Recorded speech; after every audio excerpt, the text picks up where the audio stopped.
नमस्कार शेतकरी बांधवांनो, मी डॉक्टर वाघमारे. आज ठरल्याप्रमाणे एक नवीन वनस्पतीची माहिती आज मी तुम्हाला सांगणार आहे. त्या वनस्पतीचं नाव आहे ब्राह्मी. हिचं शास्त्रीय नाव आहे बॅकोपा मोनियरिलिंग.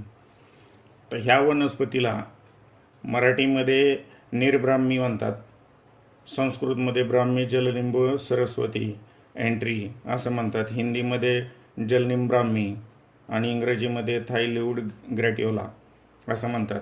आता ही वनस्पती खूप फायद्याची आणि औषधी आहे आणि त्याच्यामुळं ह्याची शेती करायला आपल्याला हरकत नाही. तर ही वनस्पतीचं जर आपण वर्णन पाहायचं म्हटलं तर ही जमिनीवर पाणथळ ठिकाणी पसरणारी रसाळ वनस्पती आहे. पाने देठ रहित असतात, लंबगोलाकार गुळगुळीत असतात. जमिनीलगत कांडीच्या प्रत्येक पेराला मुळे फुटतात. फुले पांढरे असतात. फळे भुरकट रंगाचे असून त्यावर 2 ते 4 कप्पे असतात.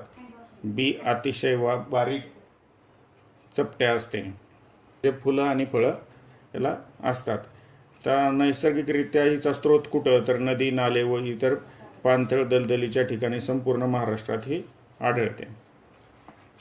तर ह्या वनस्पतीचा खऱ्या अर्थाने उपयोग जर पाहिला तर जास्त करून आपण पाहिलेलं आहे की जे केस गळते असेल किंवा पांढरे केस होत असतील, केस वाढीसाठी असेल तर आपण बऱ्याचदा ब्रह्मी हे तेलामध्ये बऱ्याचदा आपण नाव ऐकलेलं आहे.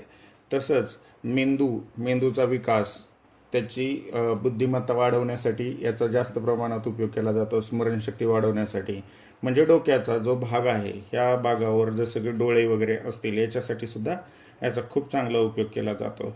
ब्रह्मी ही चवीला तिखट, कडू, तुरट, मधुर अशी ती वनस्पती आहे आणि तिचा उपयोग अजून दमा, बद्धकोष्ठता, त्वचा विकार, मूत्रविकार, खोकला, संधिवात, पित्तविकार, सूज यावर करतात.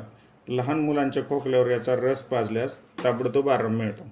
या पिकाला जमीन जी आहे ती काळीभोर पाण्याचा निचरा न करणारी असावी लागते.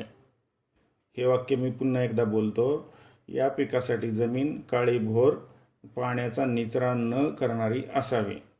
जमीन तयार करताना ब्रह्मी लागवडीपूर्वी जमीन चांगली नांगरून त्यात निंबोळी पेंड मिसळावी.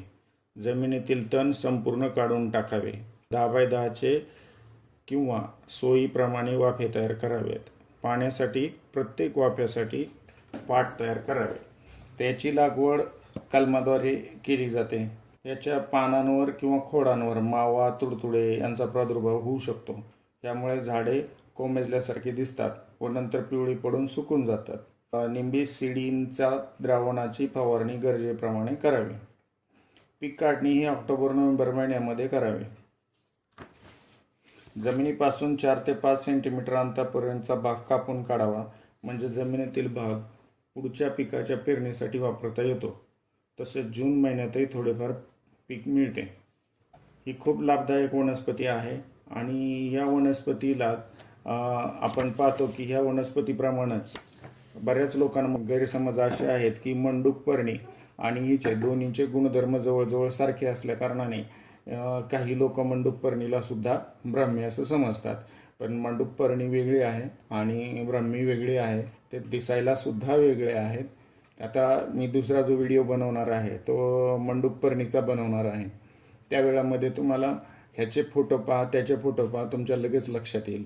पण गुणधर्म जवळजवळ सारखे आहेत, त्याच्यामुळं ह्याला सेम समजलं जातं. जर तुम्हाला ह्या व्हिडिओमधून काही वाटत असेल की आपण अशी शेती करायला हरकत नाही तर नक्की या वनस्पतीची शेती करा.